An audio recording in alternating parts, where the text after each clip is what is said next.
Hi Donovan, I'm submitting a story on behalf of my friend. She went hiking at Yosemite National Park in June of this year. She's actually an avid hiker. She's in her 50s and is really an outdoorsy person. She hikes a few times a week and recommends hiking gear on her blog for some side income. She's not easily scared or intimidated by nature. We've known each other for about 10 years. I told her to come forward with her story, but she's just too embarrassed of what people would think if she told her story. So I'm submitting it for her. She hikes during the week because it's less crowded, and she typically works weekends for her full-time job. She said she arrived early morning and started hiking the Yosemite Falls Trail. About 40 minutes into her hike, she starts hearing these weird noises coming from off the trail.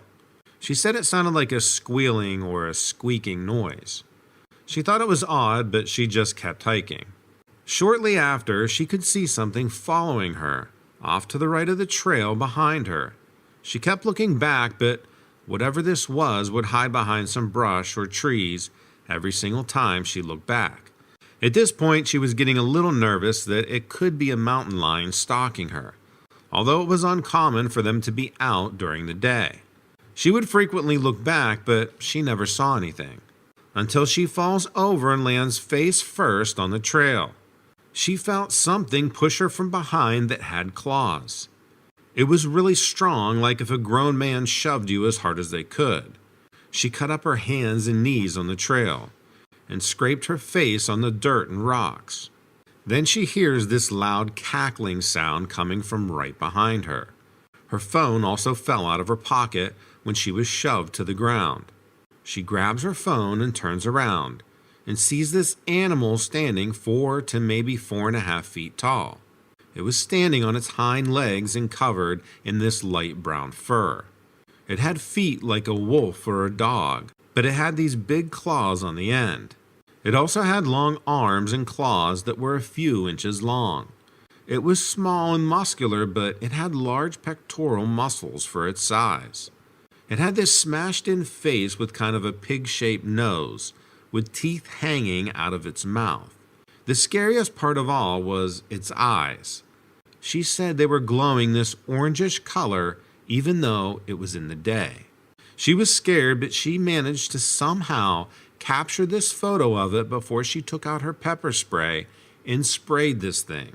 It was standing there looking over her with drool coming out of its mouth, and it was turning its head like it was trying to figure out what to do next. It was obviously a foot smaller than my friend, but way more powerful than her. Even though you can't see its face, I still can't believe she was able to snap this picture. She always carries her pepper spray on her belt on her left side. Right after she snapped the picture, she grabbed her pepper spray as it was moving its head around and sprayed it. It let out this very loud cackle, and then it went stumbling, then eventually running off into the woods. Luckily, she didn't suffer from any serious injuries, just some scratches on her back and some bruising on her knees and hands. She was able to get back to her car okay and made it home. She called me on the way home and told me what had happened. Like I said, this happened in June, and she hasn't hiked alone since then, and probably never will again. Thanks for getting these stories out there. My friend will be happy if she gets to hear this story on your channel. Thanks and God bless. Donna. My search and rescue experience is not specific to a park, rangers, or even emergency service. I've been fortunate enough to be exposed to many different situations, all throughout my short career. The following are quick stories about some of those incidents. I've only been a ranger now for 2 years, and before that I spent another 5 years in the military as an infantryman. All that I know is combat, but working with civilians has taught me valuable lessons on how to take charge. Like how I wish we had increased the search area on this case a lot sooner, and before the weather had changed. It's the weirdest and most frightening experience I've ever had, despite seeing action in the Army, because there's never a rational explanation for what happened to those women. The 3 ladies in question were hiking along a well-traveled trail up to Mount Rainier. when they went missing. On the 5th day, it started snowing very hard, and there was no sign of them anywhere.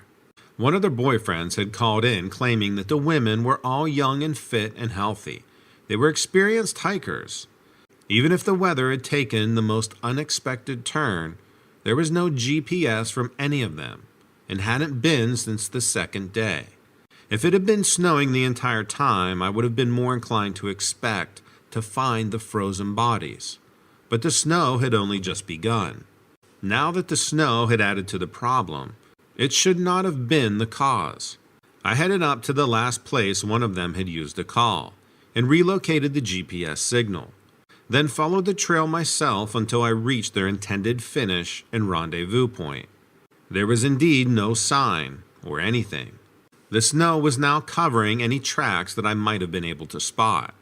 I spent the entire day exploring the area as much as the weather would allow me to, checking above me the whole time.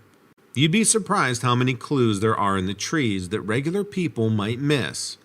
But no, I couldn't find a thing. It was like those 3 women just found a hole in the ground and were sucked in. Snow had continued to fall for the next 4 days, and we gave up much hope of ever finding them alive. Even if they had managed to crawl into some space that I didn't know existed, they would have likely had frozen to death by now anyway. On the 4th day, so now 9 days since they were supposed to finish the trail, the weather now grew warmer and snow began to melt some.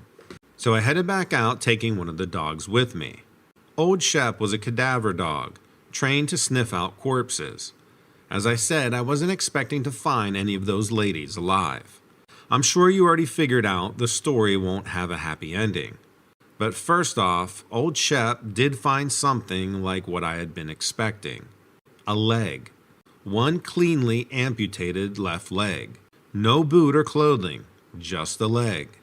A leg that, aside from no longer being attached to its owner, was perfectly fine. Not bruised, not gashed, no bite marks. Then we found one of the women just walking on the trail.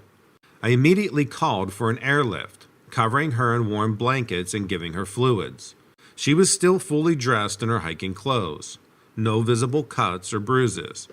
You could tell just by looking at her that she was in shock and suffering from hypothermia, and she appeared to be starving.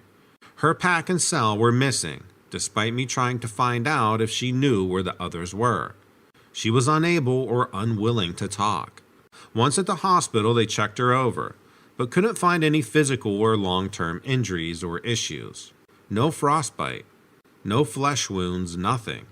As soon as she was warm and had eaten, she was asked a ton of questions, but nothing. She spent months in the hospital just recovering. Having been moved onto the psych ward pretty early to my knowledge, was barely able to communicate at all, let alone give an explanation. We never found any more of the second woman, other than that leg, and nothing at all of the third woman, nor their packs or cells or any belongings. It just disappeared. But the scariest part, the part that makes no sense, even less sense than 3 fit and healthy women going out onto a well-used trail and only one coming back, is that this is not the first occurrence of a group of people just disappearing and only one returning without a scratch or mark on them. But no one has any reasonable explanation as to what could be the cause. This happened when we were going to the Redwoods in California. This was a very remote part of California, so there were no cell phones or any kind of communication that we could have used.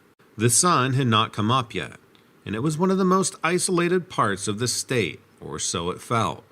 I had been camping with 5 friends in a very deep patch of forest in Northern California. We spent our days hiking around the woods, huddling around campfires at night to keep warm. My friends and I were all experienced hikers, who thought we knew how to survive out in the wilderness. But this time we went off trail for an adventure hike to one of the longest areas which led into the heart of a mysterious part of the Redwood National Park. We assumed that it had remained unexplored by man for who knows how long. We knew we were getting deep into the remote areas. And the further we went, the more it became more of a green labyrinth of trees that grew thicker and denser towards the center. We told ourselves that if we got lost, it would be easier to find our way back by following our own footsteps, until we bumped into a familiar landmark or area. Now the sun set about 6 p.m., giving us about 6 hours of sunlight left for hiking through this unknown charted part. As night approached, my friends decided they wanted to take a break from hiking, just to relax so they could recoup their energy for tomorrow's adventure. They built this huge fire and we sat around telling stories. The night forest became alive with strange shadows dancing on the trees, but we kept our spirits high, telling stories of haunted places near where we lived back home. We talked about how frightening it would be if an axe murderer got into your house, or even out here in this dark wilderness, where absolutely nothing was familiar. We laughed at each other for being scared, and after a few minutes, one of my friends put on a song from Elvis Presley. We all started singing along to it. Afterwards, we all stared deep into the fire pit and began to talk more about what scary things are out there. I'm sure some of us were thinking about Bigfoot or other monsters that supposedly live out here. At first, we all kind of agreed nothing really scary lives out here, and we were just kind of freaking ourselves out. And then strange stories began to come out more and more. One friend said he knew a story of a ghost, apparently that lived up by a lake, and you could die just by looking into it. Yet another friend talked about how many people disappeared into Oregon's national parks, never to be seen again. They talked about hidden creatures deep in the cave systems, which people were being taken into. One of my friends even claimed he once saw Bigfoot while hiking through Nevada. Every time somebody told a new story or took the rabbit hole deeper, it would just freak us out even more. Then we'd laugh and make fun of each other for being scared. And we kept reassuring ourselves that there's nothing dangerous out here. But then everybody would jump as we all heard a sudden noise, which sounded like it came from a large animal. And then there was silence. That's when I began to think about how scary this deep forest was actually becoming. And we were pretty far out there. I took my friend's story about Bigfoot seriously and started to tell them more ghost stories. I told them about this Sandman who climbs through your windows while you're sleeping and steals your soul, never letting it return again. It's a character in children's books that comes out at night and puts dust on your eyes. My friends are like, whatever man, you're so full of crap. But I laughed and even got a little freaked out myself, because they kept talking about things being in the woods. But then one of my friends sees movement over by one of the trees, which is covered in a shadow. She screams and says it looked like somebody or something was trying to shake the tree behind it. We all look, and to our horror, there is actually something there. This large figure moving behind the tree.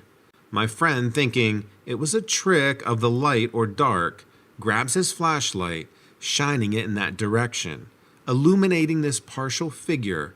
And just like out of a movie, we saw that this thing had these deep glowing eyes. That's when we all began screaming and jumping up from our camping spots and running to the tents. Some of us were grabbing weapons while others were huddling in the tents for safety. This thing was thrashing through the brush, wailing like the most twisted, terrible animal you could imagine. We turned on our flashlights, desperately trying to defend ourselves with the light in case it came at us. But really, what could that even do? Thankfully, we didn't see anything out there again that night. I can't sit here and say that I'm an expert about what we saw. We were terrified.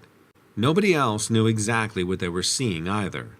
But I've never been so frightened before in my entire life. And for days after that, everybody was talking about how scary those woods are. And where did that thing go? We knew we weren't imagining things, because everybody saw it, even I. And I was probably the least scared out of all of us. The weird thing is we never reported the incident. It was as if we all had mutually agreed that it wasn't our place to tell anybody. I mean, we were probably trespassing on private property. That's my story. I've always had a fascination with the deep woods.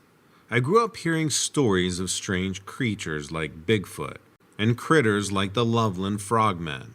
Now, even as a kid, I was absolutely fascinated by these tales.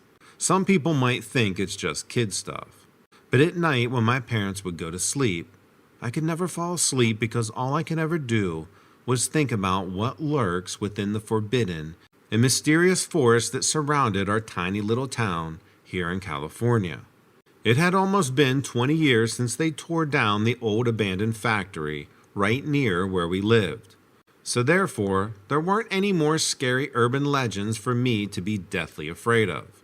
My parents said it used to be an evil place, where bad people did things, like satanic rituals, animal sacrifices, that sort of thing. The story they told me, though, was of a man whose daughter got kidnapped while playing in the woods by something they referred to as the man with no face.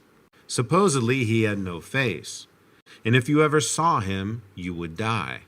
They just used to scare me with that story. I mean, I guess my fascination with scary stories and experiences, it began pretty early on in life. As a kid, I really wanted to have an encounter with some sort of being from beyond. Growing up there were many times we went camping or hiked into what anybody would call the deep woods with friends, or hiking excursions, or even hunting and fishing. I've done it all. My father said that this particular forest area here in Cali was once thriving with bears and other wild critters. I always thought that was pretty cool. He said in the early 1800s it was actually one of the largest uncut forests in all of Cali, and there were thousands of buffalo roaming. My parents would tell me things like this in hopes to keep me out of the forest. They knew how fascinated I was with them, but sometimes my brain just couldn't stop thinking about what lived deep within its mysterious walls. I would sneak off for an hour or two by myself. The area I live in is similar to a haunted woods type setting. Lots of creeks, some of which run through waterfalls, old abandoned homes, and factories, small lakes and big rocks and boulders, and sometimes hidden caves and other natural formations with cool names like the Devil's Slide and Devil's Punch Bowl. It's a very secluded area that hardly anybody ever goes to. I mean, it's so hard to get to. But I'm sure if you put in the time to get there, you would for sure have an encounter with something. I remember one day, after hours of fishing on this particular lake that is surrounded by woods on both sides, which pretty much describes any lake, right? Gosh, I'm terrible at descriptions, but I digress. There weren't any birds chirping or squirrels running around. The forest had gone silent, pretty disturbing. On top of all that, we noticed how unusually dreary and foggy it had gotten all of a sudden. This was a warm day with a clear, beautiful sky, just not even 30 minutes prior. It wasn't even foggy in this area. So where did this come from? I think maybe we get about 2 days a year where you can't even see past 20 feet. This was strange. We all figured it was some sort of, well, we don't know. I guess I'm not really sure what to even come up with. I really have nothing to explain it. So we ended packing up and heading back towards the car. We took this as our sign to abandon ship. The path we took through the woods were on both sides very thick, lots of overgrowth, bushes, and brush. Now on your left there was this old abandoned, dilapidated house. Then to your right, lots of full rocks and boulders. And eventually, if you went the path, it would actually take you to a cool waterfall. In that moment, I was so wrapped up in my own thoughts that my friend and I didn't even notice the figure. It slowly came closer, and when we finally noticed, we saw this eerie black figure walking towards us from another path. We got a really bad feeling instantly. We stopped and looked at each other, wondering what this thing could be, and waited there for it to come and get us. In that moment, I could feel my heart beating out of my chest, but I couldn't run. Something inside me was telling me that if I ran, this thing was going to catch us. Now, to describe to you what on earth this thing was, I can't. It was glitchy, if that makes sense. Electrical. It looked like a living, moving, physical shadow of a man with an electrical outline. Or kind of like what happens to a VHS tape when it glitches. Like very staticky. It's terrifying. I mean, it made no sound, but you could feel this thing's energy projected onto us. We fled without even hesitating another second, somehow able to fully convince our bodies to run. Now this thing continued to pursue us. We ran and ran, paying no mind to if this thing was really pursuing us further. I think at one point or another, I think we lost it. We had stopped to catch our breath and the forest around us had begun to come back alive. I remember hearing the birds and thinking, oh, that's a wonderful sign. But the eeriness was still there. The feeling you could cut with a knife of dread was still lingering. We knew we couldn't stop in this spot for long. We were quickly looking around, just in case this thing decided to show itself again. Like I said, the forest was so thick, you couldn't see past 10 feet in front of you. It's amazing how something as dangerous and terrifying as what we just saw could blend right into its environment. We made it out alive and in one piece, they would say. We never talked about it after that, but my friend and I still talk about it to this day. At least we didn't talk about it for a long time afterwards, so only recently we have begun to talk about it again. Hopefully that's not too confusing, and you understand me. Anyway, we mentioned to each other and recounted the events just to make sure either of us were not crazy. We both remember it the same as the other. I'll leave you with some advice.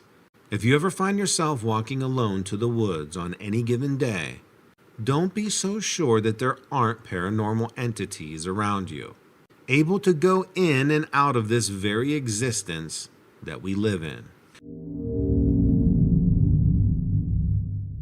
Thanks for watching, and don't forget to check out my true crime channel because I have several very interesting releases coming in the next week. Thanks and take care. I had a very terrifying thing happen to me 2 weeks ago when I was camping in the Appalachian Mountains. Before I get to the story, I need to provide a little background on why I was in the Appalachian Mountains. I'm very into wilderness survival and bushcraft. I have been for the last few years. I've honed my skills and take any chance I get to put them in use in the wild. So when my friend told me he found this great spot in the Appalachian Mountains, I was all for it. I met my friend through a Facebook group about bushcraft and survival. His name is Alex and he's from North Carolina. We hit it off immediately because of our shared interest in the outdoors. We had both been planning to go on this camping trip for weeks, and we were both very excited when the day finally arrived. We drove up to the mountains and hiked to our spot. We were in a beautiful clearing with a stream running nearby. We planned to camp for 2 weeks to practice our bushcrafting skills. The first week went by without any incident. We were having a great time. We were catching fish from the stream to eat. On the morning of the 8th day, my friend got a call from his brother saying that his mother went into the hospital. His brother told him that she wasn't doing well and he needed to come home immediately. I was really worried about my friend and his mom, but I didn't want him to go alone. I offered to go with him, but he refused and told me just to continue on with the trip. That's exactly what I did. I helped my friend pack up his things and I said goodbye. I was now alone in the wilderness, which wasn't new to me because I've done plenty of solo camps before. We were very deep in the backcountry of the Smoky Mountains. We didn't see anyone the entire time we were out here. I was used to the solitude, but this time it felt very different. I can't explain it, but I had this feeling like something bad was going to happen. I tried to shake the feeling, but it just wouldn't go away. I decided to set up my hammock for the night and get some sleep. I was awoken in the middle of the night by this loud crash. Sounded like something large had fallen nearby.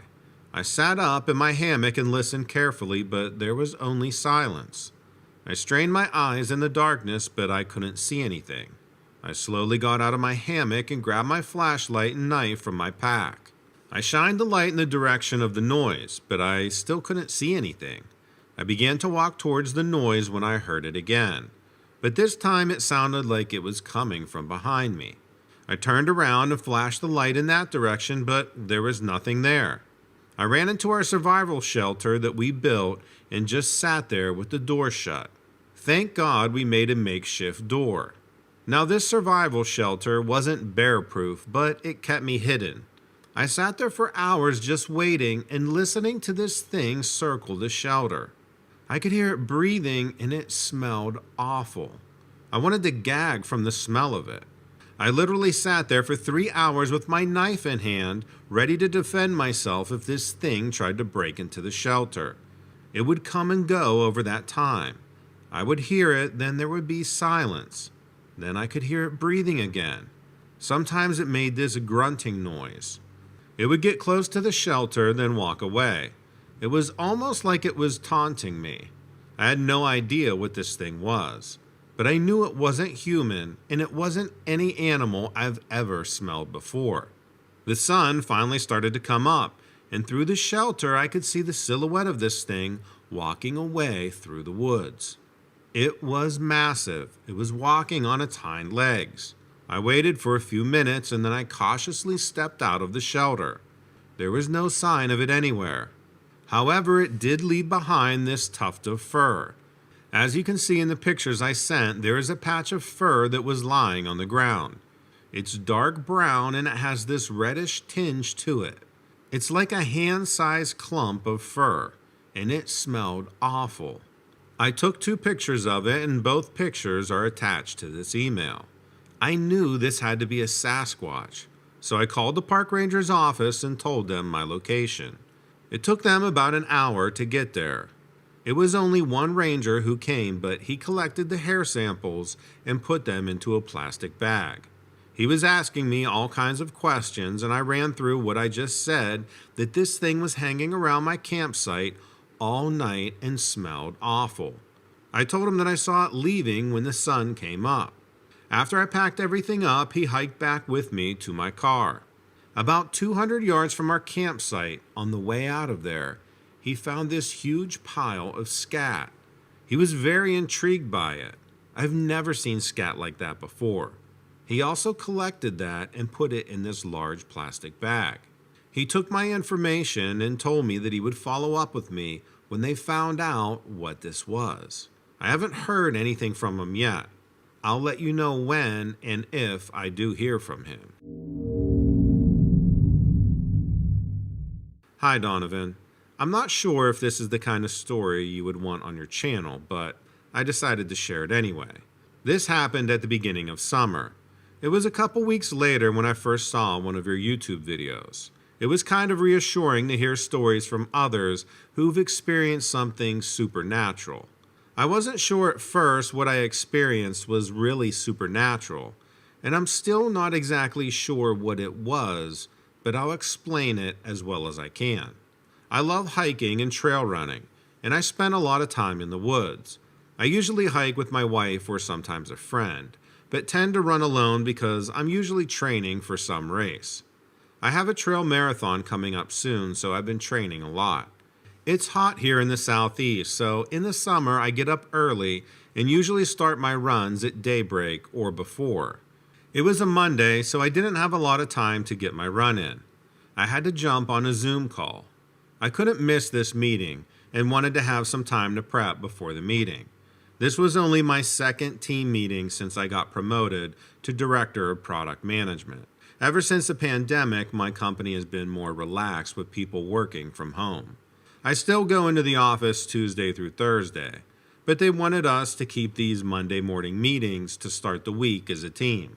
I decided I could do a quick 6-miler that morning if I started in the dark and planned to run a few miles in the evening if I could. Since I started earlier than usual, it was still really dark out. I was wearing my headlamp to make sure I didn't trip or run into anything out there. It was a surprisingly cool morning, and I quickly got into the rhythm of my run and was kind of just zoning out, which I could do on this trail since I'd run it so many times. I was running up the first hill when I heard something, but I wear those bone conduction ones when I run so I can hear what's going on around me. It wasn't a loud sound, but it was definitely out of place in the woods. It was like a loud humming sound. At first, I thought there was something wrong with my headphones, but when I got to the top of the hill, I saw where the sound was coming from. I knew it was the sound source, but I didn't know what I was looking at. It was this glowing circle right there in the woods. I tried to think of a rational explanation for what I was seeing, and my first thought was that it was some kind of portal. I didn't even know what a portal was. Of course, I've seen them in movies, like Doctor Strange and stuff. But here in the middle of the woods? Then I thought no one, especially my wife, will believe me if I don't have proof.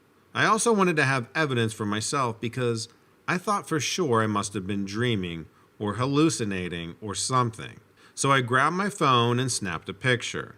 Then I just stood there staring at this circle for I don't even know how long. I couldn't even tell what was on the other side. I realized that I needed to get on with my run. I looked at my watch and it was glitching, which is something my reliable Garmin had never done. It was blinking like it was losing its charge. I grabbed my cell phone and it was now completely dead.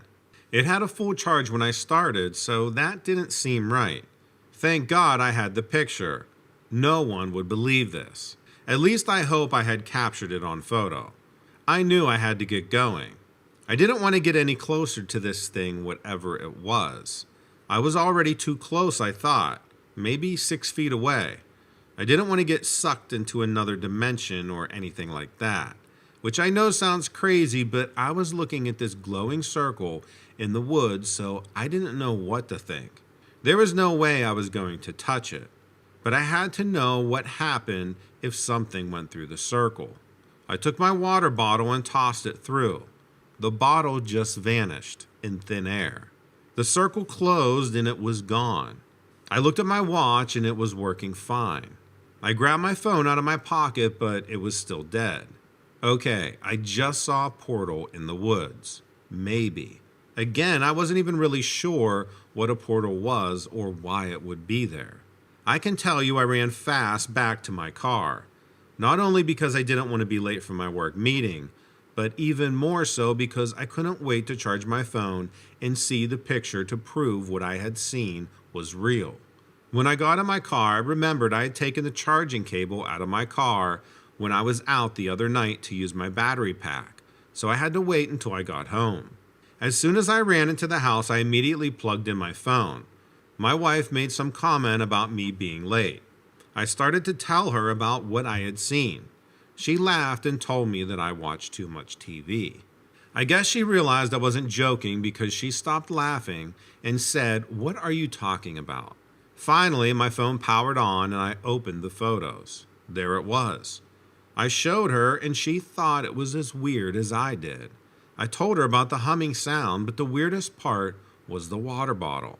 I didn't have time to prep for the meeting, but luckily it went pretty smoothly. My wife, who also works at home as a recruiter, must not have had a lot of work to do that day, because she spent all day reading Reddit posts and researching portals. I think she was kind of jealous that she didn't get to see it, or maybe she just really didn't believe me and wanted to see it for herself. I decided to skip my run that evening, and my wife and I went out to that same spot to see what we could find. As soon as we walked up the hill, I realized there was nothing there. Nothing at all. I don't mean there was nothing unusual there. I mean there was just nothing at all. Like all the grass, leaves, and roots, everything at that spot was burnt away. I've been back on that trail many times this summer and haven't seen this thing again, or really anything strange. I know my story isn't as crazy as some that you've heard, but to me, it was definitely something supernatural. I don't know if it really was a portal, and if it was, where it led. I know my water bottle disappeared right before my eyes, and I have the picture which proves, at least to me, that it was there. Maybe someone else has seen something similar or has more insight. I would love to hear from someone else who has seen something like this. Thanks, Donovan, and keep telling our stories. Let me know in the comments below what you think of these two stories. Story 1 has some very interesting evidence of a Sasquatch presence in the Appalachian Mountains. In story number 2, what would you do if you saw a portal in the woods? Would you go through it? Would you run? Or would you stand there and throw things into it? I don't know. I probably wouldn't go through unless I heard some really groovy music coming from the other side. Thanks for watching, and don't forget to check out my true crime channel because I have several very interesting releases coming in the next week. Thanks and take care. Hi Donovan. I found your channel a few months ago and I really enjoy your content. I've been listening to quite a few channels like yours over the years, especially since I had my encounter. I always wanted to send it in, but I was just too lazy to actually put it together. Well, that and having the time to sit down and write it all out hasn't really been a priority. I'm always so busy with work. I've always been interested in the paranormal, and I've had an encounter myself. My encounter isn't like a lot of the other ones I see or hear online. It's not that it's too crazy or anything, it's just that I have actual proof, as you will see from the pictures. I've attached them to this email. Before anyone says anything, please remember, this is a zoomed-in photo from an iPhone 6 in the woods of West Virginia. Anyways, my encounter happened in 2017 in the mountains of West Virginia. It is really true what they say about West Virginia. It's wild and wonderful. Just a little background on me. I'm one of the managers at a local Walmart here in West Virginia. I'd rather not say what town I'm from, since I still work here and I'm sending in some actual pictures of my encounter. I don't know, I just don't want people bothering me about it and knowing who I am. Sorry if that seems weird. So I would appreciate it if you keep my name and email address anonymous. I grew up in West Virginia, and I've always loved hiking and camping in the Appalachian Mountains. I've been doing it since I was a kid. My dad used to take me and my brothers camping all of the time. It was one of our favorite things to do together. Well, I'm 31 now and I still love to hike and camp. I try to go at least several times a year. I usually go with my friends and my brothers, but sometimes I'll go by myself. I like to get away from everything and just enjoy nature. My job is pretty stressful since we're always crazy busy at Walmart. I work a lot, and sometimes I just need to decompress. When I do go solo camping, it's been so relaxing. I don't mind being by myself or left to my own thoughts. I actually talk to myself quite a bit. I know that might seem strange, but let's just say I'm totally fine by myself. Actually, one of my favorite shows is Alone on the History Channel. I started getting into bushcraft after watching that show. I have a spot that I've been going to since I was a kid that's about an hour's hike from the nearest road in the Appalachian Mountains. It's in a really remote part of the state, and I've never seen another person when I'm there. It's one of my favorite places in the world. Back in August of 2017, I was planning a solo trip for 2 nights at my favorite spot. I brought enough food for 3 or 4 days just in case I wanted to stay longer. I hiked in on Friday and set up my camp. I spent the rest of the daylight hours exploring the area and just relaxing. I didn't see or hear anything out of the ordinary. Not that I was looking for anything, but I need to mention it because you'll find out why in just a minute. That night I went to bed early since I wanted to get an early start the next day. I was planning on doing some hiking and I was so tired from working a half a day and then hiking all the way out to my favorite spot. That night I was woken up in the middle of the night by a loud noise. Sounded like something was running through the woods. I sat up in my tent to listen, but I didn't hear anything else. I figured it was just an animal and I went back to sleep. I've had a few black bear encounters while I've been camping here, and it's kinda scary, but usually they go away with any noise that you make. Plus, I always carry bear spray with me and my snub-nosed .357. I was woken up again a few hours later by a similar noise. This time, it sounded like there was something in the trees. There was some commotion going on above me. I grabbed my flashlight and looked outside the tent. I didn't see anything at first, So I shined it up into the trees, and then I see this big black winged creature with these huge red eyes just sitting in the tree. This thing had to be around 5 feet tall and was just covered in black fur and feathers. It had these skinny legs and the wings that were almost the size of its body. Now, I've never seen anything like this, and I've been in these woods since I was a little boy. It wasn't a bird, I can tell you that, and it scared the hell out of me, to say the least. I didn't make any noise or anything. I just slowly backed into my tent and zipped it up. I sat there for a few minutes just trying to wrap my head around what I had just seen. Then I hear it take off. I open the tent back up and shine my flashlight up at that same spot, and it was gone. I was half tempted just to pack my stuff up and hike out of there, but it was the middle of the night, and I didn't want to hike out in the dark. I ended up just going back to sleep after an hour of sitting there. I was just so tired I couldn't do anything else except for sleep. I didn't hear anything else that night. I got up early the next morning and prepared for the day's hike that I had planned. As soon as I start my hike, I see that same creature again land in the woods about 50 yards or so away from me. I made it barely 20 feet from my tent when this happened. I immediately stopped and took out my cell phone. I was able to take 2 pictures of this thing. The first was as soon as I got my cell phone out, I zoomed in and I got this picture. It's my first attachment in the email. It landed and was facing away from me. It looked like it reached down and grabbed a squirrel or something and was eating it. I moved just a little bit and stepped on some twigs, and it turns around and looks right at me. Now, I wish I would have had a picture of that, but I was startled to say the least. I didn't know if this thing was going to attack me. I put my hand on my sidearm. Then it lets out this very shrill and piercing scream like a bird of prey and turns back around and takes off. I was able to get this picture, which is attachment 2, as it was flying away. You can see it taking off. It was probably about 20 feet in the air when I took that photo. It flew out of that small opening in the trees that you can see in the background. So at this point, I've seen this thing twice, and I didn't want to come in contact with it. This thing could have rabies or God knows what else. I spent the next hour packing up my camp and started to hike out of there. I hated to cut my camping trip short because I need that time just to enjoy nature and to decompress. But I'm not sticking around with that thing lurking around my campsite. I haven't been back to that same area since. I found a few other spots and I haven't done another solo camping trip either. I've only camped with my friends and my brothers. Over the years, I've shown these pictures to a few of my closest friends and my brothers, but that's it. In West Virginia, there is a legend of the Mothman. I've heard you talk about it before on your channel. I can tell you that it is indeed real. There is no other explanation for what I saw in the woods that day.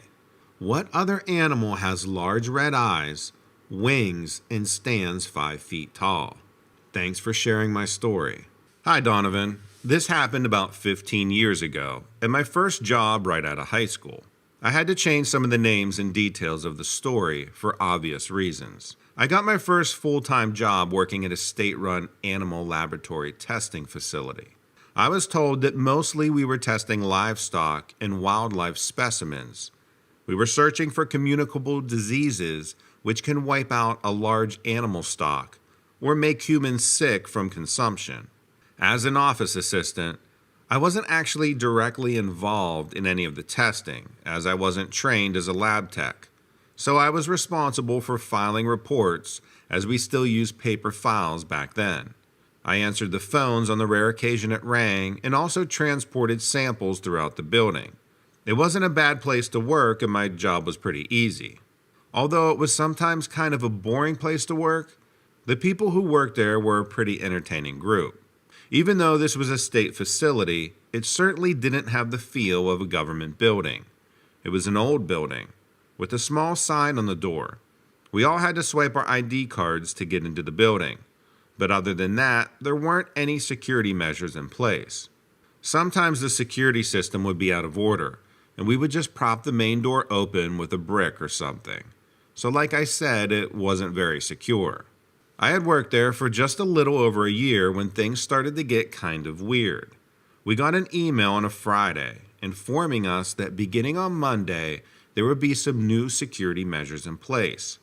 These included the installation of metal detectors, personal cell phones were not allowed anywhere in the building, and everyone would be issued a new ID badge, which would allow access only to areas of the building necessary for your job.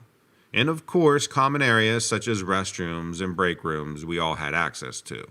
Also, it said that under no circumstances were any doors to be propped open, and failure to follow these protocols would result in immediate termination. This all seemed a little extreme for a lab testing dead animals, but I thought maybe it was just a change to all state government buildings to make everything more secure. Badge access would be required to enter and exit the building. It went on to say that in an emergency, such as a fire, the exits would open, which didn't really make sense to me. Why did we need to use our badge to exit the building? Again, looking back, this might have been a red flag that something weird was going on. But at the time, I just thought it would be annoying, but otherwise not that big of a deal. It was a week or two after the new security measures that I had a strange encounter with a coworker. At the time, it didn't really seem all that alarming, but later on I would learn how alarming it really was. I came out of the bathroom door and almost got run over by Josh, one of the lab techs who worked in Lab 4. Lab 4 was the only part of the building that I had never seen, even before the new security was in place. I never had any specimens to be delivered to Lab 4, and I hardly ever saw any of the lab techs from that room throughout the day. I only knew Josh because we always seemed to arrive at work at the same time and park close to each other on most days, so we would end up walking into the building together. Josh wasn't much of a talker, so when I say I knew him, really I just knew who he was. That day Josh was sprinting down the hall when he almost leveled me. I said something like, "Wow, who's chasing you?" And he replied with something like, "You don't want to know."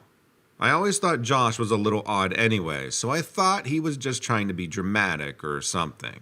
Josh never came back to work after that day. I asked around if anyone knew what had happened to him or where he went. No one seemed to know. It was really strange for someone just to quit or be fired and no one to ever talk about it. I didn't know how to contact Josh, and we weren't really friends, so I just assumed something set him off, or he either quit or got fired, and that's why I saw him running out of the building. I never saw someone run that fast, though, just to leave a job. It seemed more like he was running for his life or something, which now I assume he was, or at least thought he was. It wasn't until my own mistake at the lab that I realized why Josh was running away. I was pushing a cart with some specimens from the refrigerated intake room to Lab 3. I was so tired after not sleeping well the night before, and I felt like I was walking in a daze. I walked up to Lab 3, which I had done probably 100 times when I realized that the door to Lab 4 was open just a crack. Curiosity got the best of me, and I decided I needed to know what was in Lab 4. I pushed on the door as slowly as I could, because I knew I was breaking protocol to look inside. I expected to see a typical lab with tables and machines like in the other 3 labs. This was nothing like the other labs. There were cages, giant cages reaching to the ceiling. They seemed to be electrified or glowing, I don't know. And inside the cages were some kind of living creatures. We didn't test live animals in this building, just samples from animals. I don't even know if these were animals. I don't know for sure how many there were, probably 8 or 10 of them. When I say they were terrifying, that doesn't begin to describe them. They were black, but not solid black color. It was more like a moving pattern on their skin, if it was skin. They were so tall, probably at least 8 or 9 feet tall. Maybe taller because they were all kind of bent or folded over themselves. They had projections like arms or legs, which were moving around and seemed to almost disappear at times before coming back into view. They were sort of squid or octopus-like. but seemed to have an almost human-like quality I can't describe. There was also this very loud humming, high-pitched sound, which I think was coming from these creatures, but maybe not. I was still trying to take it all in when one of the closest to the door turned its head towards me. I immediately felt the most painful throbbing in my head. It wasn't a headache or even a migraine, and I was unfortunately very familiar with migraine pain. It was like a searing pain I can't even describe. I thought for sure my brain was coming out or being pulled out of my head and I was dying. In fact, for a moment I hoped I was dying so the pain would stop. The face of that creature, if you could call it a face, was pure evil. The eyes were only these narrow black slits. It opened what I assumed was its mouth, and something started to come out as if it were turning inside out. I couldn't breathe and I fell to the floor. A man who I had never seen before came running toward me and pushed me out of the way and slammed the door shut. An alarm sounded and a security guard immediately grabbed me and escorted me quite forcibly straight to my supervisor's office. My supervisor, who I will call Denise, didn't look at me. She just said, "You are obviously terminated immediately. You may think you saw something out there, and you may feel tempted to talk about it. I would not do that if I were you. I mean, not that there was anything out there. You are clearly not feeling well, and seem very feverish and have been hallucinating. I will not mention your insubordination to future employers as long as I have no reason to do so. Now I will take your name badge and the guard will escort you to your car." I don't know how I drove home that day. When I got home, my mom asked me what was wrong. I didn't have the strength for a conversation about it, so I didn't tell her I was fired. I told her I wasn't feeling well and went straight to bed. I slept for well over 24 hours. My mom said she checked on me several times to make sure I was still breathing. When I finally woke up, I was so disoriented. At first, I thought it was all a dream. I couldn't wrap my head around what had happened. Since I didn't get to see any of my friends on the way out of work that day, I wanted to know what was going on. I called my 2 friends from work that day, and several times over the next week. They never answered my calls, and I eventually got voicemails from them separately. Their messages were so similar, and it sounded almost like they were reading instead of just talking. Basically, they both said that they hoped I was feeling better, but it was probably for the best that we not hang out anymore, since we didn't work together anymore. And they each asked me never to contact them again. It was so strange. We were friends, like not just at work. I was fired and lost 2 of my best friends, and I didn't know why. One night, several years after the incident, I couldn't sleep, which wasn't unusual for me after that day at the lab. I couldn't get Josh out of my mind. It took me a while to remember his last name. I thought maybe he was on Facebook or I could find an address for him if he still lived in the state. I finally found an address and realized he lived only 10 miles from me. I decided I would go see him that weekend. I just really wanted to talk to someone who might be able to give me some insight into what I had seen that day. Saturday morning, I started driving to his house. I almost turned around several times because I knew it was weird for me to show up at his house years later, and we weren't even really friends when we worked together. But mostly, I think I didn't know if I wanted to know the truth about what was in that room. I finally decided that the worst thing that could happen would be Josh would slam the door in my face. When I got to his house, I rung the bell and waited. Finally, a woman opened the door. She looked like she was about Josh's age. Was Josh married? I introduced myself and I told her I was looking for a guy I used to work with named Josh and thought this was his address. She looked surprised, then looked down, and she introduced herself as Amy, Josh's wife. She said, "I'm sorry, Josh passed away almost a year ago." She told me to come inside, that she'd love to talk about Josh, and had never even met any of his work friends. I didn't tell her that we weren't exactly friends. I felt like Amy really wanted to talk, and I did want to find out about what happened to Josh, so I followed her inside. As soon as we sat down, she started asking me questions about Josh. I realized that she had a lot of unanswered questions. which I guess she thought I could answer. She said she didn't know why Josh had quit his job at the lab so suddenly. She said it was unlike him to do anything spontaneous. I asked her what he had said, and she told me that was what she didn't understand. Josh talked so much about everything else, but he would never talk about why he quit his job. She said he seemed to be more distant after he quit his job, and she was worried about him. Before that day, apparently, Josh was social and always the life of the party, or at least that's how Amy described him. I realized then that I really didn't know anything about Josh. She thought something bad must have happened at work, but he never told her a thing.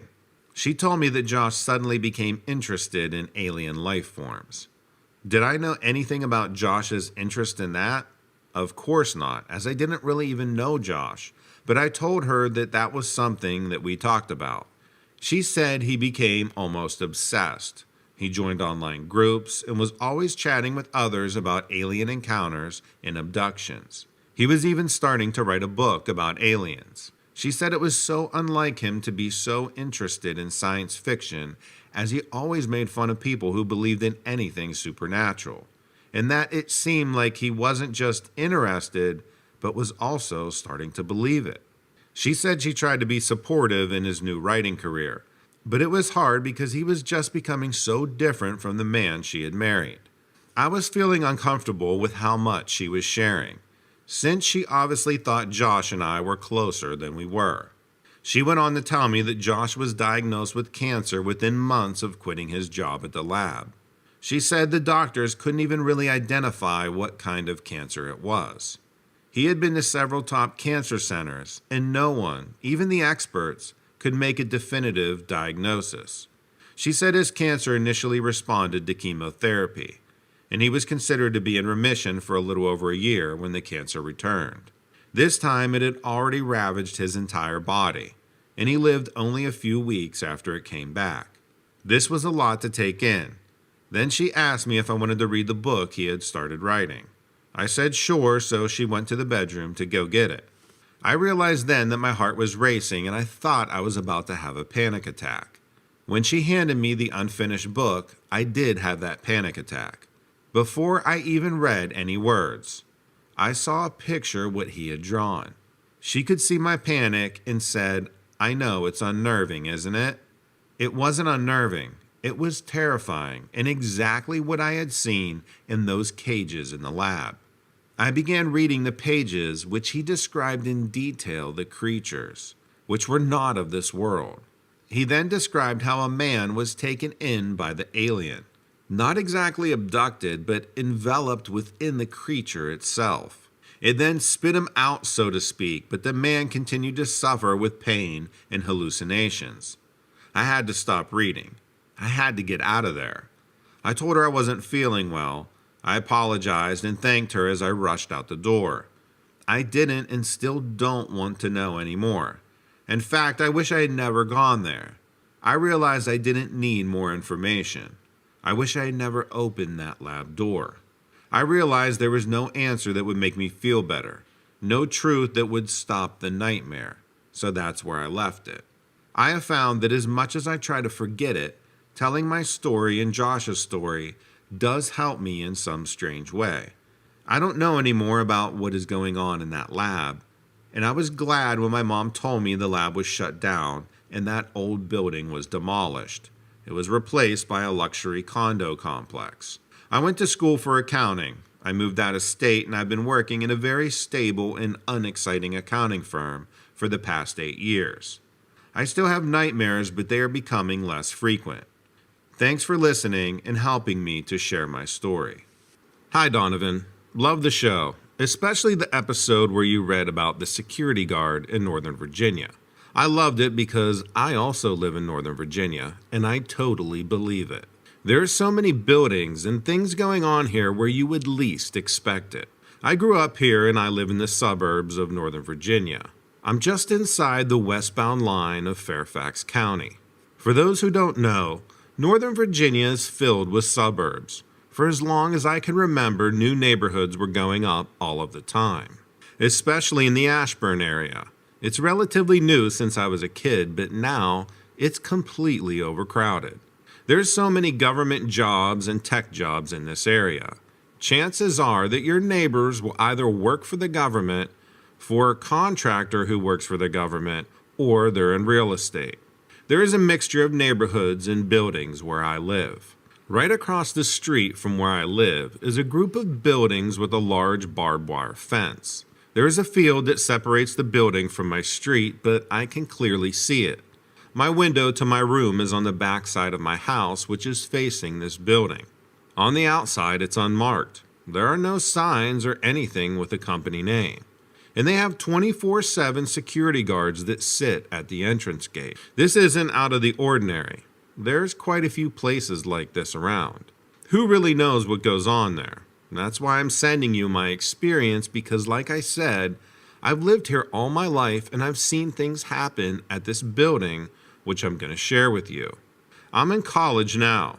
I just started my senior year at George Mason University. I commute to school to save on room and board, and I transferred there my junior year from community college. In Virginia, you will be accepted into any school if you have an associate's degree from a community college, even the tough schools to get into like UVA.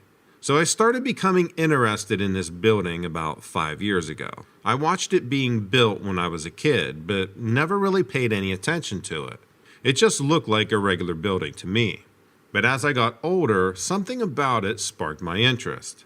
I wanted to know what was going on in there. Why was there security there 24/7? Why were there no signs on the doors or the building? I would often see cars pull up late at night, sometimes around 2 or 3 a.m. Now what is going on there that late at night? The cars would have tinted windows so I could never see who was driving. They would never stay longer than 20 minutes at a time from what I observed. I thought that they were probably dropping something off or picking something up. The weird thing about it is that these drop-offs or pickups always happened at night and not during the day. Well, one night I was staying up late studying and I see lights go off inside the building, like flashing lights you would see during a fire alarm. I opened up my window to my room, but I couldn't hear anything. It was far enough away that I couldn't hear much, but I had some Celestron binoculars that I got for my birthday a few years back. I looked over there through my binoculars, and I see that the lights stopped blinking. Then about 10 minutes later, this delivery truck shows up. It was a large white cargo van that pulled up to the side of the building. There were 2 men who got out of the delivery truck, who entered the building. About 5 minutes later, they opened the doors to the back of the van, and they are putting what looked like body bags into the back of the van. There were 4 body bags that they were carrying out to the vehicle that I saw. Now, I'm really curious as to what happened over there because this looks very suspicious. Why would an alarm go off, and then shortly after they're carrying body bags out of that building? It doesn't add up. Was there a breach of some sort and people died as a result from something they were containing? Was it an experiment that went wrong and exploded? Was this a black site that they used to interrogate people? I don't know. Honestly, it could be anything. Over the next few days, there was a lot of activity at that building at night. Many cars and vans were coming throughout the night. This continued for 3 days and then it slowed down to normal activity. There wasn't anything about it in the local news either. So I started doing some research online, and I found out that the building is owned by some company that doesn't have a website or any information about it online. It was a total dead end. I still watch this building at night if I'm up, but there hasn't been any activity like that night where I saw them carry out those bags. I was telling my friends about this, and we all speculate what is happening in that building. We think it's some type of testing facility or interrogation center because no one ever goes there during the day. Thanks, Donovan, for sharing my story. Hi, Donovan. My name is Tim, and I've been camping all of my life in Western PA. I saw in one of your comments that you're from Pittsburgh. I'm from Washington, PA, so pretty close. There are a few parks in Western PA where I go camping all the time, such as Ohio Pile and Cook Forest. All of these parks offer beautiful scenery and plenty of activities to keep you busy. I personally love Ohiopyle, and I do a lot of fly fishing down there. This is where my story takes place. I was camping with just my wife this summer. This took place in June. We had sent our kids to stay with their grandparents in central PA for a week in the summer, so the wife and I could get to do what we love to do most, which is camping. We have a few families that we normally go camping with when we have the kids, but this time it was just us. I have a bunkhouse travel trailer that sleeps 8. We were camping at Ohiopyle State Park. We got there on Saturday and set up our spot, then headed down to the Youghiogheny River to fish. I love to fly fish, and so does the wife. So that's what we did all day until it was time to cook dinner and eat. After my dinner, my wife wanted to walk down to the river. It was about a mile away or so until you get to an area where there's some large boulders along the river. We just sat there and enjoyed nature. We sat on those rocks until it got dark and then headed back to our camp with our flashlights. My wife was walking ahead of me and we were about halfway back to the camp when all of a sudden my wife stops and pointed her flashlight at something on the trail about 20 feet ahead of us. I stopped too because I didn't know what she had seen, but when I shined my light at where she was pointing, I couldn't believe what I saw. About 20 feet in front of us was this large creature with long hair. It was on all fours. It had its back to us so we couldn't see its face, but it looked like it was eating something on the trail. My first thought was that we just ran into a black bear, because we've encountered them before, but this looked different. For one, it took a second, but the smell hit us all at once. It smelled like a wet dog and urine so bad. It was a very pungent smell. This thing had black fur all over its body, but it was much different because it had hind legs like a dog and not a bear. It was also much larger than a black bear, at least any black bear that I've ever seen. It had this big hump on the back of its neck. As soon as we hit it with the flashlight, about a half a second later it takes off. I never saw its face. All of this happened in a flash. It was feeding on a raccoon that was half eaten on the trail. I'm not 100% sure what this thing was because it happened so fast and it just took off as soon as we saw it. I was never able to see its face, but it sure felt like that dog creature you talk about on your channel. I would love to know if anyone else in the Western PA region has seen this creature. Only being a rookie on the search and rescue, I was deeply disturbed by my findings. I was assigned to the crime scene where I had found a dismembered body abandoned on the side of the road. Nevertheless, I was grateful for any experiences that would help me grow as a wildlife officer, and I knew that this experience would provide excellent training opportunities. The victim's head and limbs were scattered across several yards from each other. Due to this fact, we weren't able to determine the animal responsible. The one huge drawback to this was the further that we investigated, it didn't match any known killing of any local wildlife that we knew. Usually, we were able to identify teeth and bite marks, scratches and claw marks. There might be fur of an actual animal here that we tested, but it's not making any sense, because nothing came up as a match in our vast systems. No one could identify the clump of orange-looking matted fur that was left by the victim's head. The worst of the matter, it almost looked as if the head and limbs were ripped from the body. Not mauled or torn with teeth or claws, ripped, using brute strength. Now you tell me, what the hell kind of animal would be able to do that? Once the police and medical examiner came, removing the body and any evidence, we were able to further explore the area. Since I was only a rookie, I had to tag along with one of the older guys. And to be honest, I was okay with that. I wasn't sure I was going to get the sight of that body out of my mind for a very long time. The boss told us that we had to check the area. Until that point, I didn't even know we split the area by letters. And before I could even glean any more information, we were off. I noticed that the ranger I was with had made sure the rifle was loaded and ready before we ever headed off. We drove around a bit, taking the truck through the woods. until we got to a far denser part of the parkland that I had never seen before.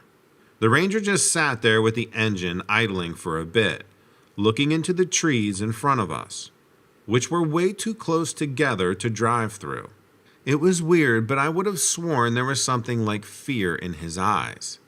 "This is as far as I go," he told me. "Not only because the truck can't get through, but we don't belong out there." Of course, I had to ask what he meant by that, so I asked him, "What do you mean, don't belong?" "Rangers can't go. It's a private land." He looked at me and replied real seriously that people can't go in there, and it wasn't just exclusive to rangers. I wanted to ask more, but his silence seemed to imply that that was the end of the conversation. At least for now, and although it seemed to be a real odd thing to say, I didn't think too much of it, not right then anyway. We drove back to the ranger station, having scouted the area and not seen anything else suspicious, or indeed anything else at all. There didn't seem to be any deer, rabbits, or even a bird in sight. There was a strange atmosphere back at the station, too.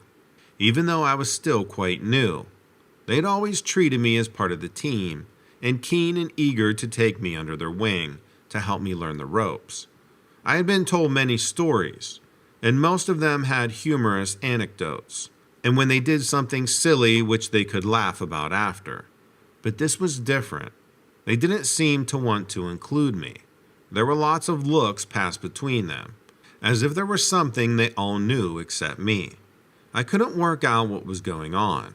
I was still feeling jittery from the gory discovery, and the fact that no one seemed to know what the hell kind of creature had caused such devastation.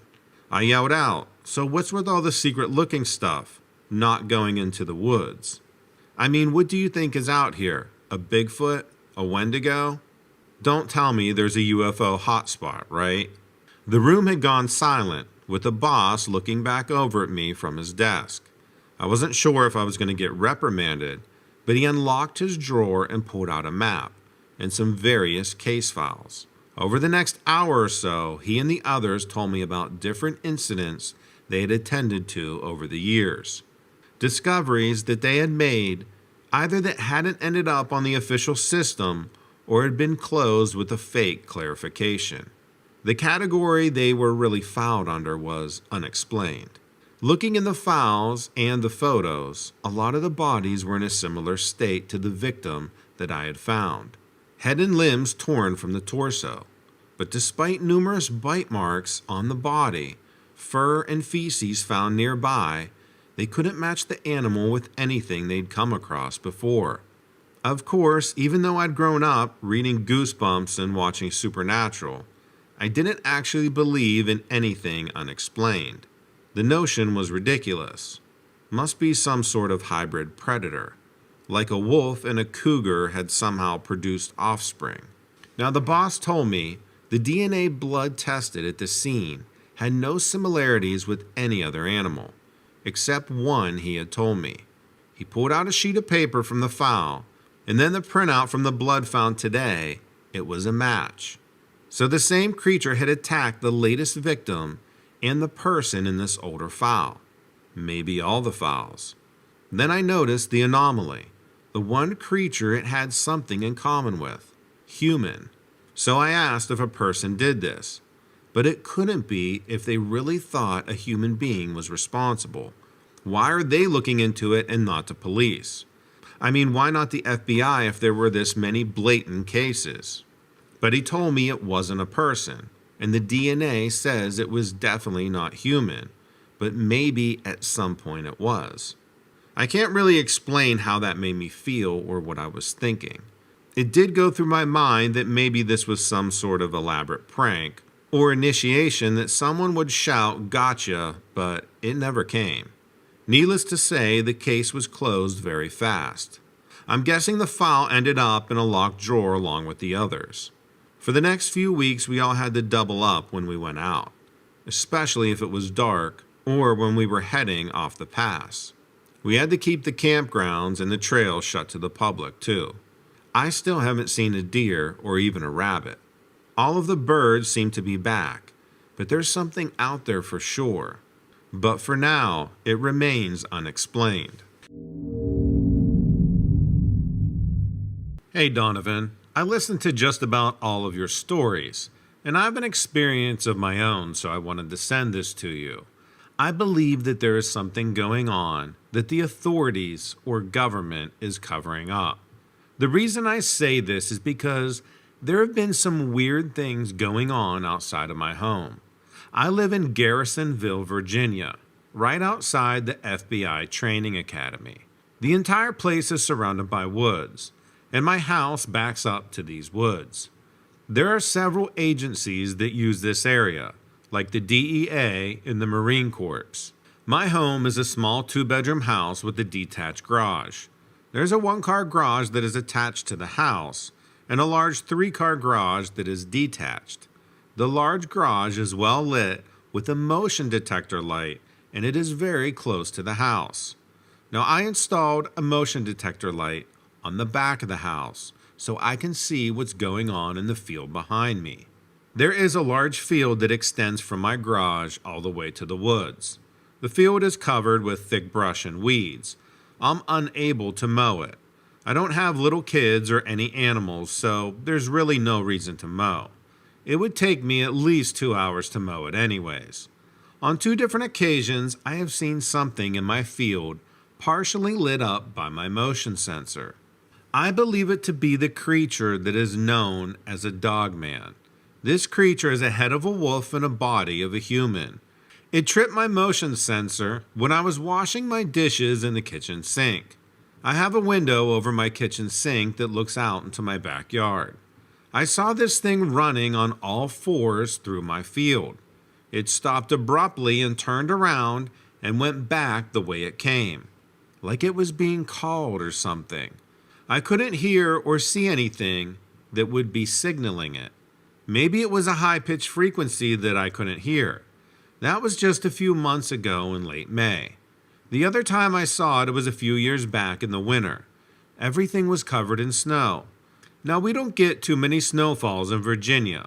Well, at least the kind that lay on the ground for days. But I remember we got around 10 or 12 inches, which is a ton of snow for us. I was in my family room, sitting in my chair, watching Laura Ingraham on Fox. And I noticed the motion sensor went off. And it was really bright because it was illuminating all of the snow in the field.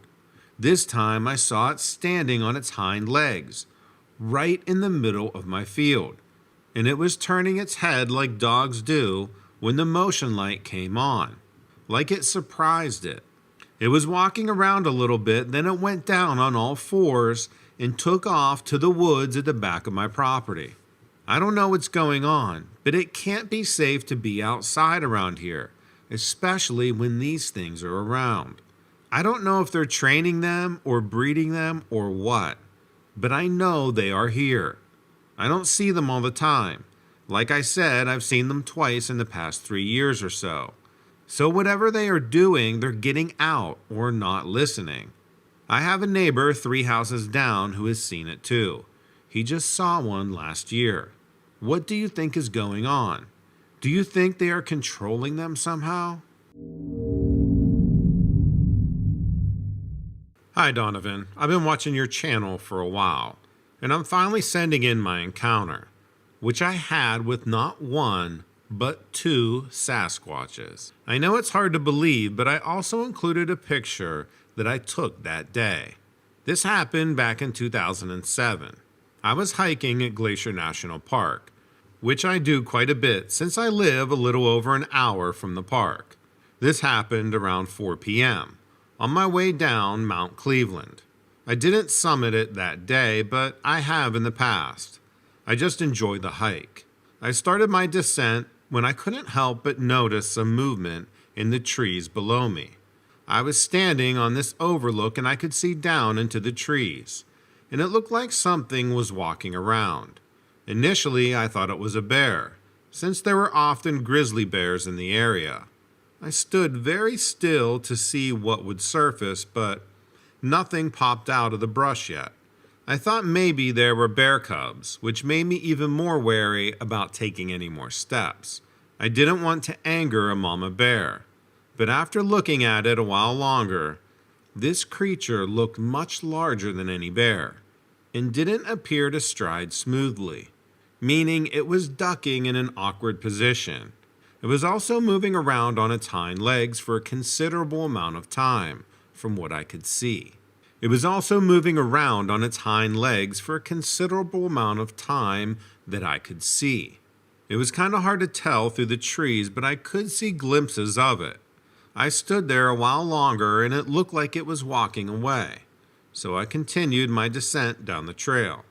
A few minutes goes by and I hear something to the right of me step out from behind a tree.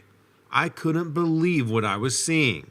The only thing that moved on me was my jaw as it dropped open in a gasp. It was looking right at me only about 20 feet away. It had to be well over 6 feet tall. Its head seemed to have a slight taper to it, with some fur on its face, but not much compared to its body, which looked like someone took a bear pelt and stretched it all over this thing. The arms appeared very long and almost hung to its knees. I just froze. I didn't want to make any sudden movements or feel like I'm threatening it, because let's face it, this thing could rip me in half if it wanted to.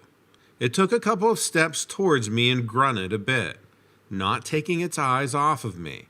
My second reaction was total fascination with such an unusual creature right before me. This thing was definitely some kind of human/Bigfoot crossbreed.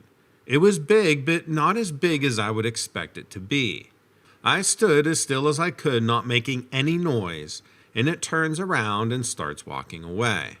Then, out of the woods, an even bigger one joins up with it on the trail. Now, this one was massive. It was at least twice as wide as the one I just saw. They both turned around and looked at me for a few seconds.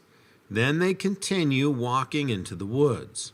I was in total shock at this point, just trying to stand there not to make any movements. I didn't know what to do. Should I run? Should I stay put? What would they do if I started running? Would they chase me? I decided to slowly back up and head up the trail towards the overlook again. They never made any aggressive moves towards me.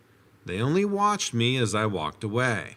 I had the wherewithal to take a picture from my phone as they were walking away. This is the attachment in the email. Please keep in mind this was taken with my Palm Centro with a crappy camera. Once they were out of sight, which took about 2 minutes since they were moving very slow, I continued on my way down the trail and to my car. I've been fascinated with them ever since my encounter. It was terrifying for sure, but I saw 2 of them at the same time, which was really cool. Anyways, thanks for reading my encounter and keep up the good work.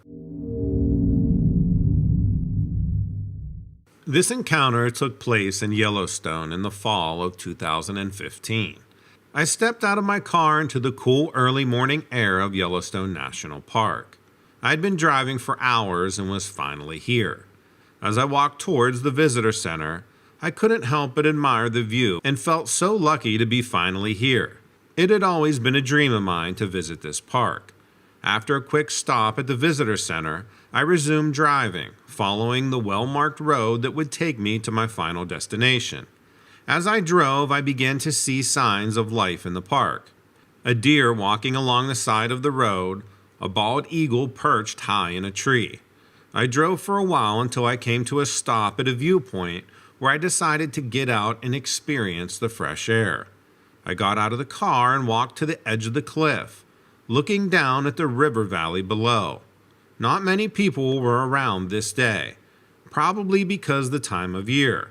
So I figured I'd take my time and take advantage of the view without distraction. As I stood there, I started to feel a rumble in the ground, and then I heard a loud noise coming from behind me. As I was thinking that it didn't seem like a normal sound of the park, I spun around to see a creature standing there. It was standing on 2 legs only, with its long arms down, stiff and straight next to it, almost like it was facing off with me. Its body was covered in this dark black fur, but it looked really dirty and matted, so maybe the fur was actually a lighter color. But at that moment, I could have cared less about the color. I was petrified. My heart jumped knowing this was not something normal, and obviously something that I had never seen before in my life. I literally don't know how to react. Looking back, I'm pretty sure it was smaller than a grizzly, but it was definitely a larger creature. At the time, it felt like it was looming over me, and it had two long, pointy ears and fangs that hung out of its mouth. But soon into our so-called standoff, the creature stared at me for a few moments, then slowly turned and walked away. I just stood there, trying to process what I had just seen, wondering if I was going crazy. I figured it would be best just to get out of there, so I got back into my car. And don't be surprised, I continued to my final destination. I mean, I had been waiting for this trip for years and wasn't about to give up on it. Along the way, I saw a ranger pulled over on the side of the road and decided to stop and tell her what had happened. I got out of my car and described to her what I had seen. She just sort of scoffed at me. She said that it was probably just a large bear or maybe a coyote, but with either of those two animals, I was actually lucky that it left me alone. She said things could have been much worse if I had provoked it. Obviously, I know better than to do something that stupid. But additionally, I was pissed that she didn't take me seriously. Her response actually made me feel stupid. I wanted to get into it with her, but I knew I was definitely not crazy and I knew what I saw. And it was 100% a creature that I have never seen before. I mean, coyotes can't walk on two legs like that. Bears can for a short bit, but they don't run away like this thing did. Whatever it was, it definitely unnerved me and made me question what else is out there in the park that I don't know about. Anyways, I resumed driving, following the road as it wound through the park. I admit I kept looking over my shoulder expecting to see that thing again. It was really unnerving and my mind wasn't letting it go. I fully expected to see one or more of those creatures again. I figured if there is one, there has to be more, right? But they never reappeared, and finally arrived at my destination a few hours later. And lastly, I'm embarrassed to admit it, but that encounter got the best of me. I ended up cutting my trip short by a few days. I was just never able to relax enough, though I was staying hours away from where it happened. I've told myself that I'm going to return to Yellowstone, but the next time I plan to go with a group. It's just too exhausting to try and be alert 24/7 all by yourself. Hi Donovan. First off, love the show. I've been a subscriber for a few months now. This is going to sound a little crazy and a little far out there, but I believe they are taking prisoners and doing experiments on them. Well, some are having experiments done, but some just leave and never come back. I'm a prison guard for a maximum security prison. I have been for the last 8 years and I'm still working here. Obviously, I'm not going to divulge the details of where I work. I would be fired or maybe even worse, like disappear like some of the inmates. I've been working the night shift for about 2 years now. I'm not sure if it's just my prison or all of them, but there are things going on at night that no one knows about. At least no one who works during the day. There are 2 or 4 inmates that disappear every month or so. They are in their cell at lockdown at night, and the next morning, they're gone. What I believe is happening is that they are being taken and experiments are being conducted on them. The reason I say this is there were a few inmates who came back, but they weren't the same. You could tell that they were different after they came back a few days later.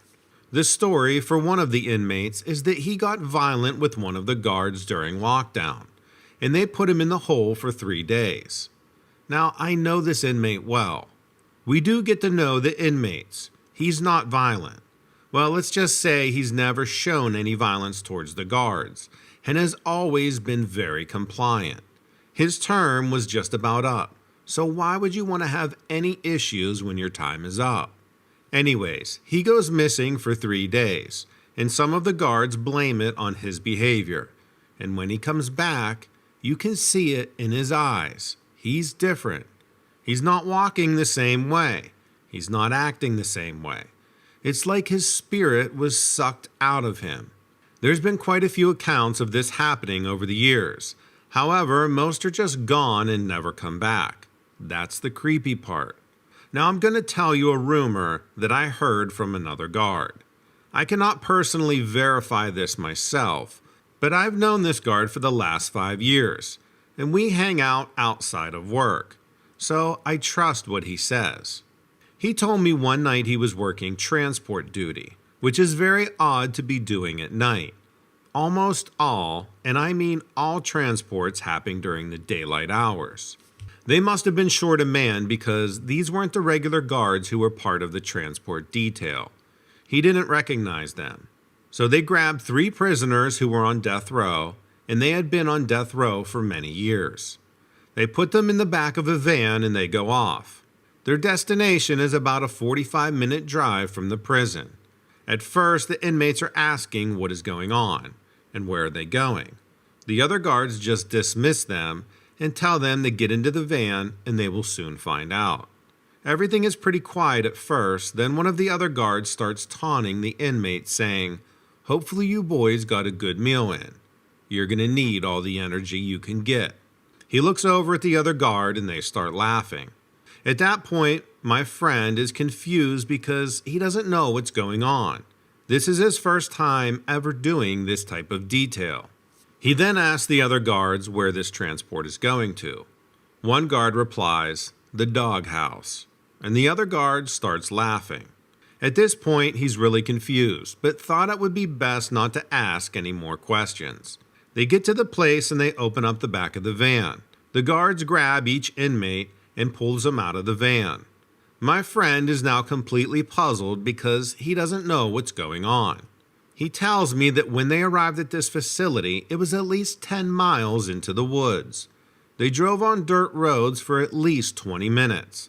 When they get there, this facility has a very tall barbed wire fence surrounding it. They pass through this gate with multiple guards and drive up to this loading dock where they unload the prisoners. They take them into the building, and my friend said it looked like an arena where there was seating looking into the woods.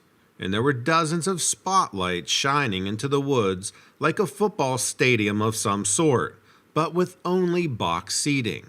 There were a group of other guards who took the inmates into custody, and then they left. On the way back, he starts grilling the other guards about what that place is and what is happening.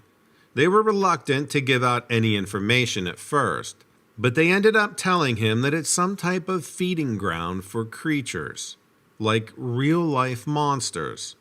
They release the prisoners, and it's like a feeding frenzy for these monsters they have. One of the guards actually saw one of the events one time. What he saw is them release 3 men into the woods, and then a siren goes off, and then this big gate opens up.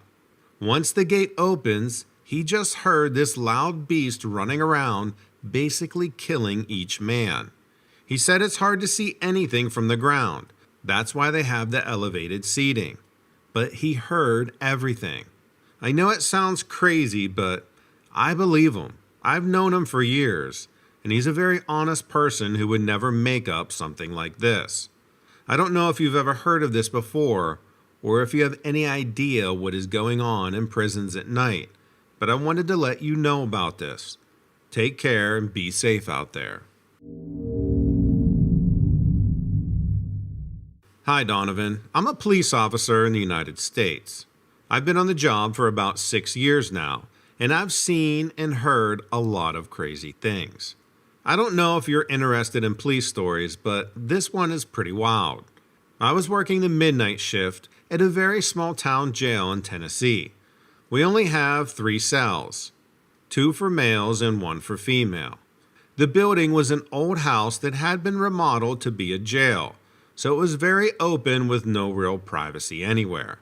There were 3 of us working that night, me, another male officer, and a female officer. At around 4:30 a.m., We started hearing strange noises coming from upstairs, like someone was walking around. We all looked at each other like, what is that? And we just kinda shrugged it off. Then we started hearing these banging noises coming from the ceiling, like someone was hitting it with something. We again looked at each other and I said, I'm going to go check this out. I walked upstairs and found nothing. No one's there. No reason for the noises. I went back down to my coworkers and told them that I didn't see anything, but that I would be checking around outside just to see. I checked around outside and found nothing, so I went back inside. As soon as I did, the banging started again, this time louder than before. My two coworkers were looking at me like, what do we do? I went to my car and got my flashlight and my sidearm. I walked upstairs to where the banging was coming from, and it was coming from behind a wall, so I couldn't see what it was making the noise, but I definitely could hear it. I shined my light around and I found nothing. No one was there. I went back downstairs to my coworkers and told them the same thing. I don't know what it is. Like someone had hit something very hard. We look at each other again and just say, what is going on? Then we hear another loud bang, this time louder than before. It sounded like it came from right outside the door, which is just an open hallway leading to the cells where the noises were coming from earlier. I opened up the door and shined my light around looking for whatever made that noise. When all of a sudden something grabbed me by my shoulder and pulled me into the hallway. I fell onto the ground and my flashlight flew out of my hand and broke. My sidearm was halfway down the hallway.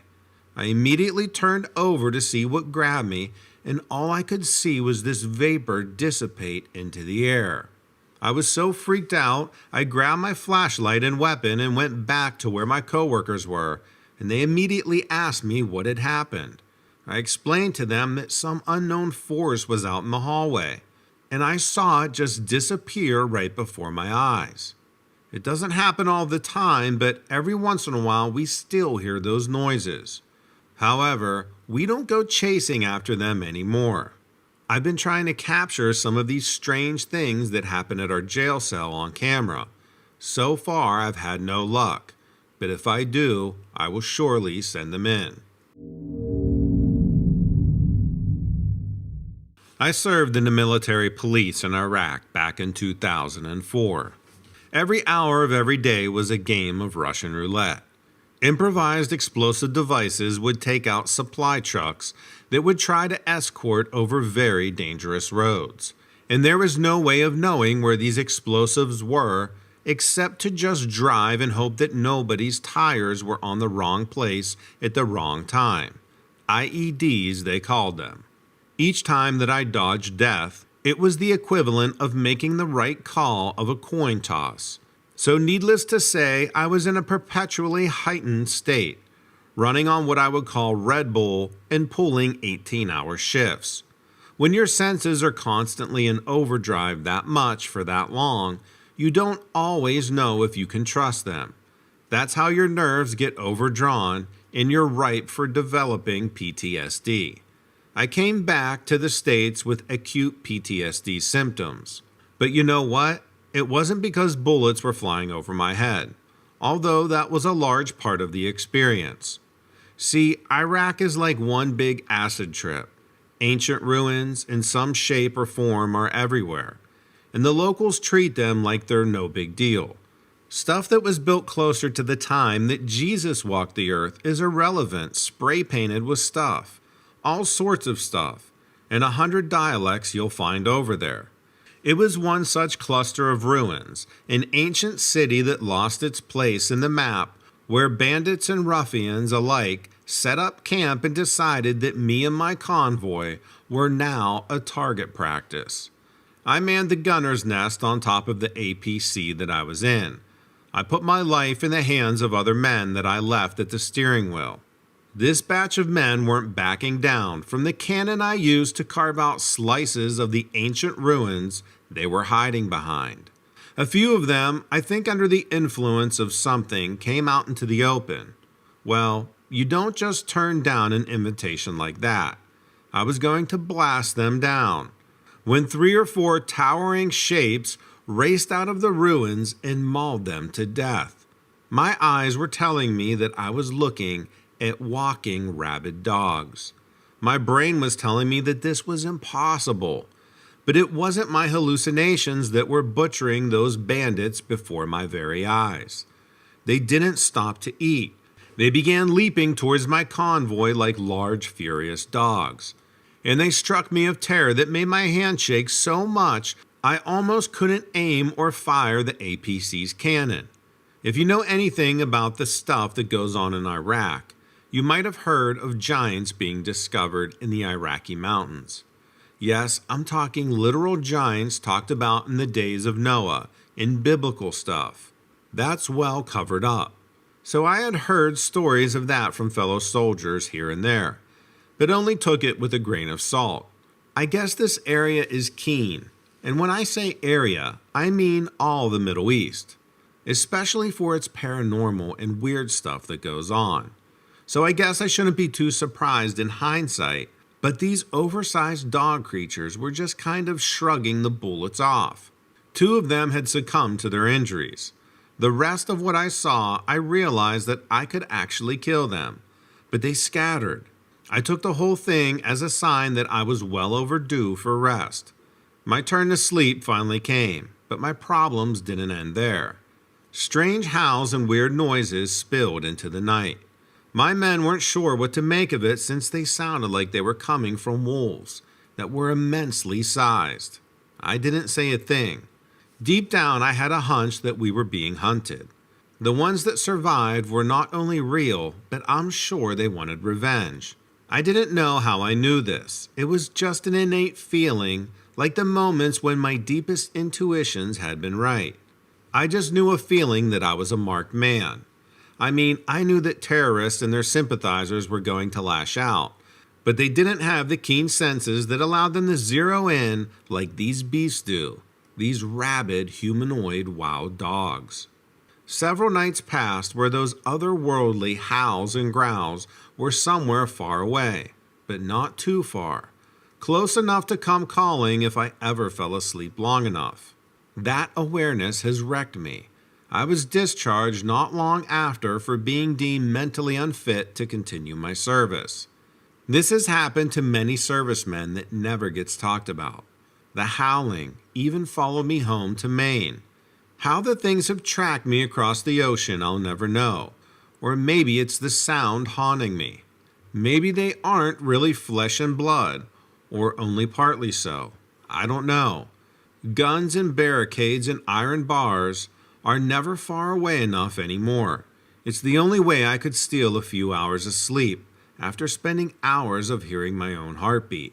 It's probably going to give out before any of these demons come looking to make their killing blow. Thank you for listening to my story. Hi, Donovan. Big fan of the show. I recently found your channel because I've been fascinated with the supernatural and the paranormal ever since I've been involved in a case that was so strange that it puzzles me to this very day. I'll get into the details of the case in a second, because I have some photos to go along with it that I put in this Word document. It was too confusing to attach them since I'll be referring to the actual evidence. This happened roughly 5 years ago, and the case went cold a year after the incident, since we never found an answer or even an explanation.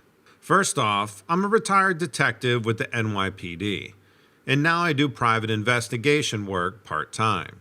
I've been working for myself for the last 8 years since retiring from the force.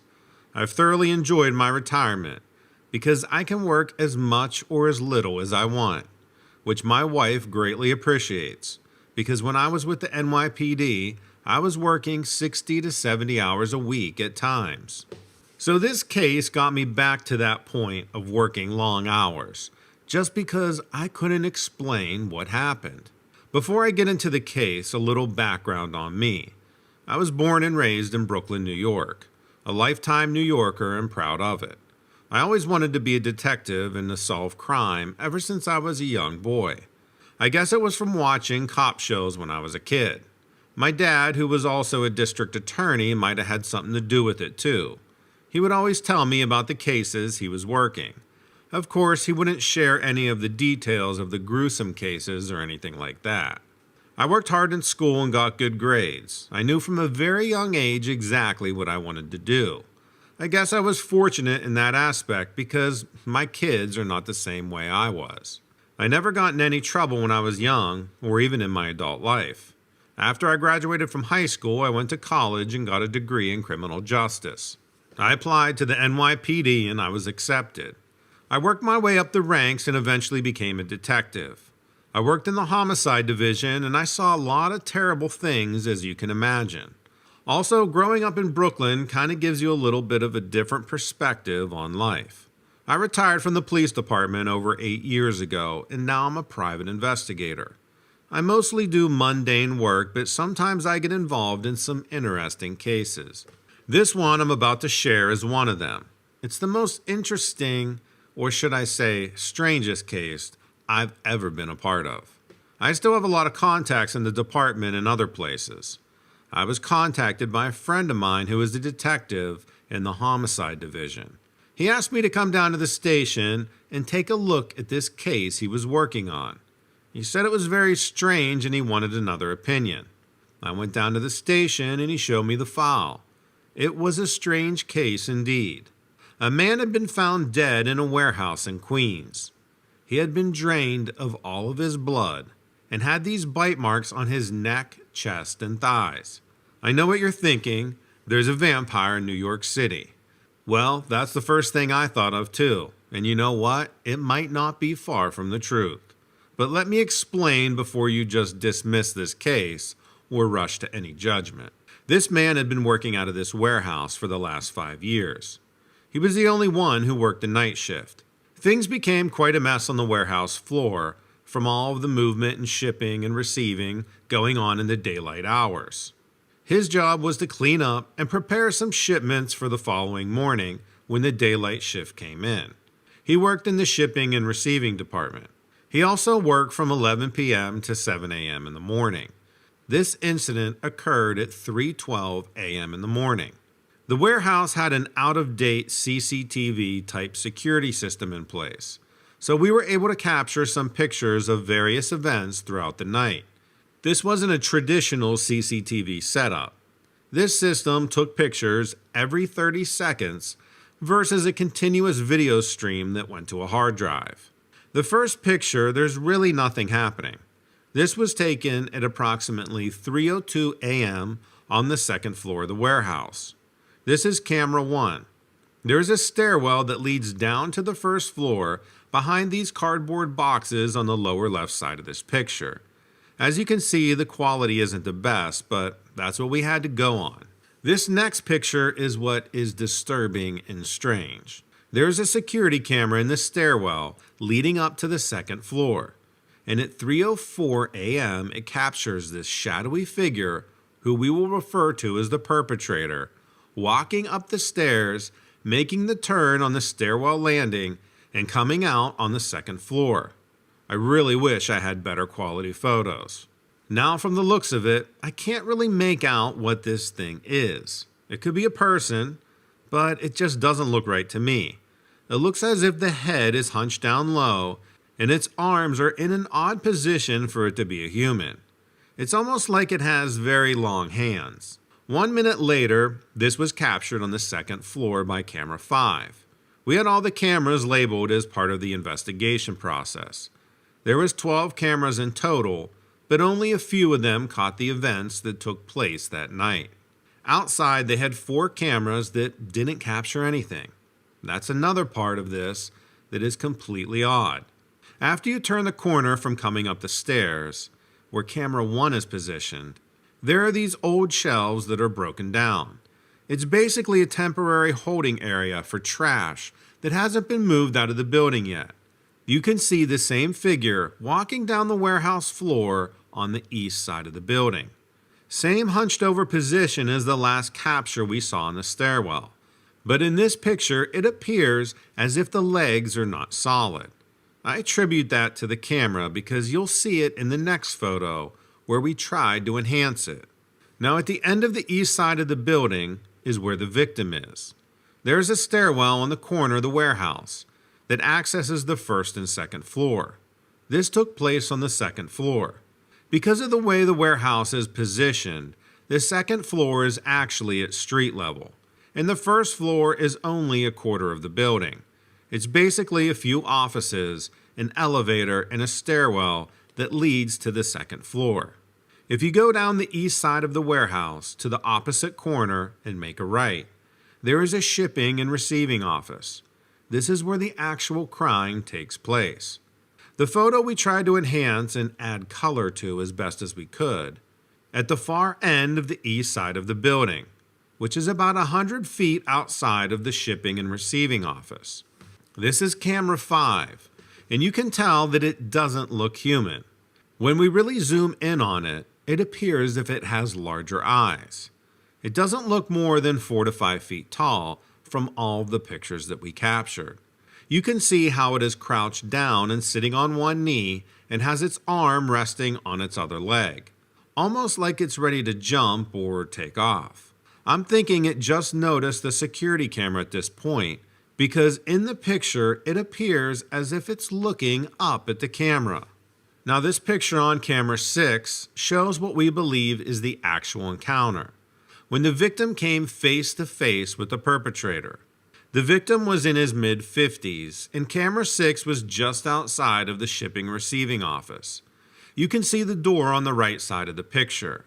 The man appears to be pleading or negotiating with the perpetrator at this time. This is at 3:10 a.m. There were signs of a struggle before the perpetrator finally overtook the victim. There were shelves that were knocked down and the area was a mess. There was nothing caught on camera after this point. We put the time of death at 3:12 a.m. They found the victim the next morning lying on the floor, completely drained of his own blood. These are some of the photos of the aftermath. We found some articles of clothing from the victim strewn across the floor, part of his shirt, boots, and socks. Although the victim lost a lot of blood during the attack, there were bite marks on his neck, chest, and right thigh, like his blood was purposefully being drained from his body. Definitely the strangest case I've ever been a part of. The victim didn't have any family, and both of his parents were deceased. There was no one to notify. Kind of sad, really. We racked our brains over this case for an entire year before it went cold. There were no fingerprints, no signs of forced entry, nothing. Only what we captured on the security cameras, which has me puzzled to this day, and that was 5 years ago.